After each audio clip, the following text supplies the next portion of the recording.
Joga ele pra puta que Cheio de pariu, assessor lá, pô. tem Não, 40 pô. assessor. Não, Sou coronel, sou deputado. Tem que me respeitar nessa porra. Ou me respeita ou me respeita.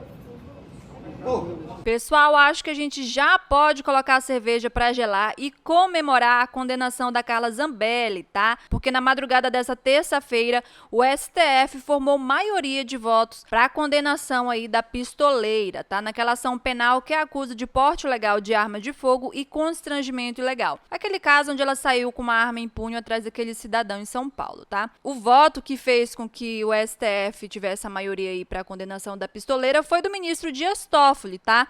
Que antecipou e concordou com o relator Gilmar Mendes, mesmo após o pedido de vista do dia anterior feito pelo Cássio Nunes, tá? O mesmo, essa antecipação de voto, já havia sido feito pelo ministro Cristiano Zanin. O pedido de vista de Cássio Nunes significa que o julgamento será suspenso para melhor análise dos autos e retomado quando o ministro apresentar o seu voto. Se eu não me engano, ele tem até 90 dias, tá? Para apresentar o seu voto aí. Ainda pode haver mais pedidos de vista, tá, pessoal? Mas o que realmente importa é que o STF já tem a maioria para condenar a pistoleira. Acho que a gente já pode dizer que tá condenada sim, viu? Inclusive, quero mostrar para vocês a chamada Breaking News da CNN para trazer essa notícia. Eu só peço que antes você já deixe o seu like e se inscreva no canal se ainda não é inscrito. Está aqui com spoiler do nosso telão, julgamento de Carla Zambelli. O ministro Toffoli votou na ação penal contra a parlamentar, mesmo com o pedido de vista do ministro Nunes Marques. E Toffoli votou contra, portanto, a favor da condenação de Carla Zambelli. Com isso, temos um placar de 6-0 pela condenação da deputada. Temos, portanto, o relator Gilmar Mendes, que foi seguido por Carmen Lúcia, Alexandre de Moraes, Flávio Dino, Cristiano Zanin e agora pelo ministro Dias Toffoli. Vale lembrar que quando o ministro Cássio Nunes Marques pediu vista nesse processo, o ministro Cristiano Zanin também depositou o seu voto e assim também o fez agora o ministro Dias Toffoli. Portanto, Carla Zambelli condenada pelo Supremo Tribunal Federal por porte ilegal de arma. Vale destacar que, além da condenação pelo porte de arma, também os ministros pedem a perda do mandato da parlamentar. E olha, pessoal, ontem Bolsonaro terminou de dar o último pá de areia na cara da Zambelli, dizendo que ela foi quem tirou o mandato dele, tá? O inelegível voltou a culpar a pistoleira Carla Zambelli por sua derrota nas eleições presidenciais de 2022. Segundo o Inviajável, o episódio envolvendo a perseguição armada ao cidadão, né, ao qual a Zambelli está sendo julgada na véspera do segundo turno presidencial, gerou uma imagem negativa e impactou sua popularidade nas urnas. Como se Bolsonaro precisasse de mais imagem negativa sobre ele, né? O inelegível afirmou o seguinte: a Carla Zambelli tirou o mandato da gente. A declaração foi dada na noite da segunda-feira, dia 24, em entrevista ao podcast Inteligência Limitada, no qual o inelegível participou ao lado do governador de São Paulo, Tarcísio de Freitas. Na visão do inelegível, o vídeo de Zambelli ameaçando um civil com arma em punho transmitiu uma mensagem errada sobre sua política de ampliação do direito pessoal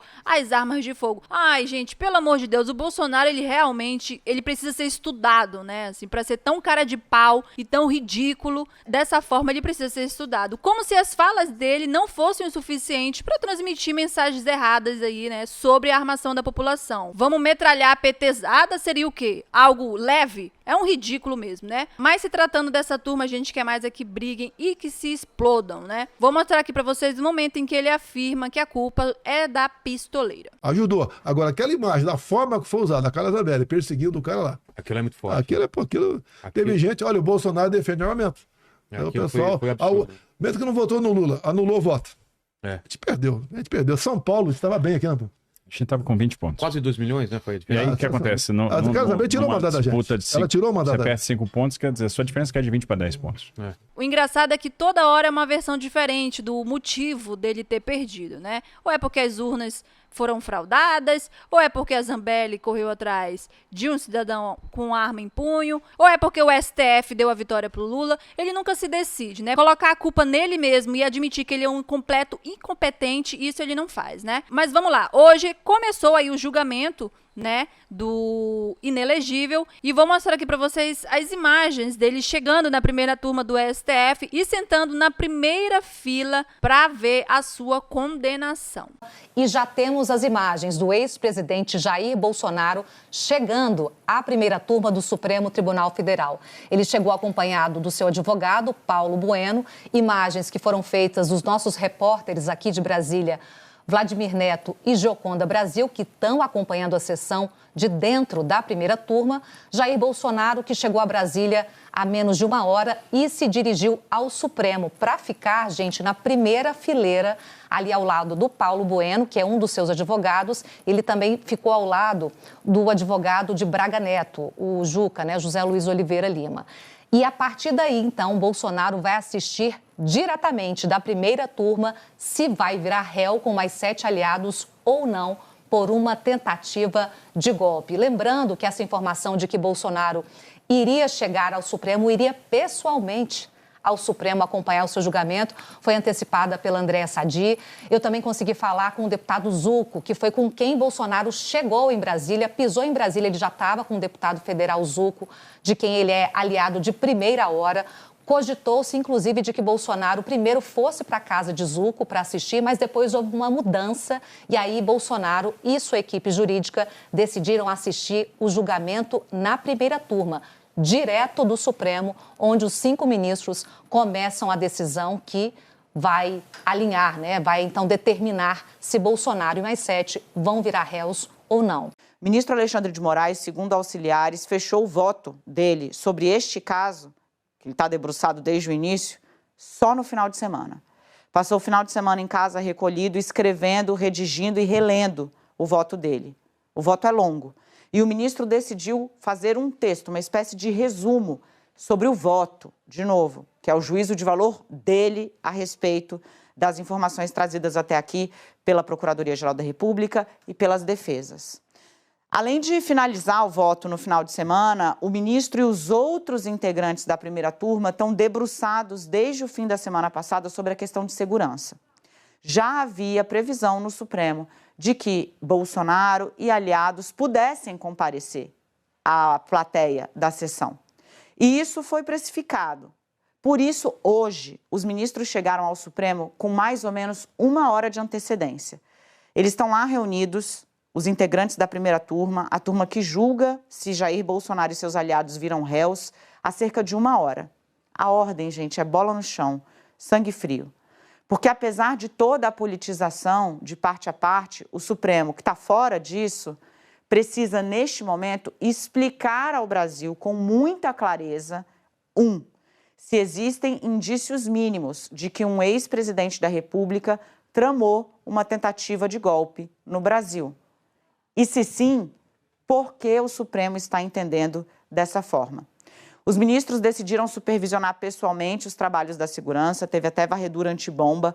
Lembrando que no 8 de janeiro o Supremo foi alvo não de 1 nem de 2, mas de 4 granadas.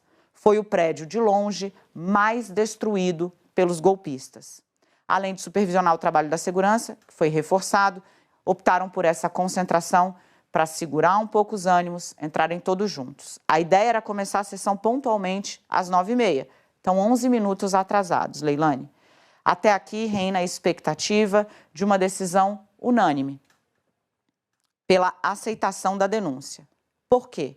Como a gente vem martelando desde o início, a pergunta a ser respondida neste momento processual é: existem indícios mínimos de autoria e materialidade, ou seja, conduta criminosa, para que essas pessoas passem a responder por um processo onde aí sim elencaram testemunhas, apresentarão suas defesas, rebaterão as questões levantadas pela Polícia Federal e pela acusação? Sim ou não?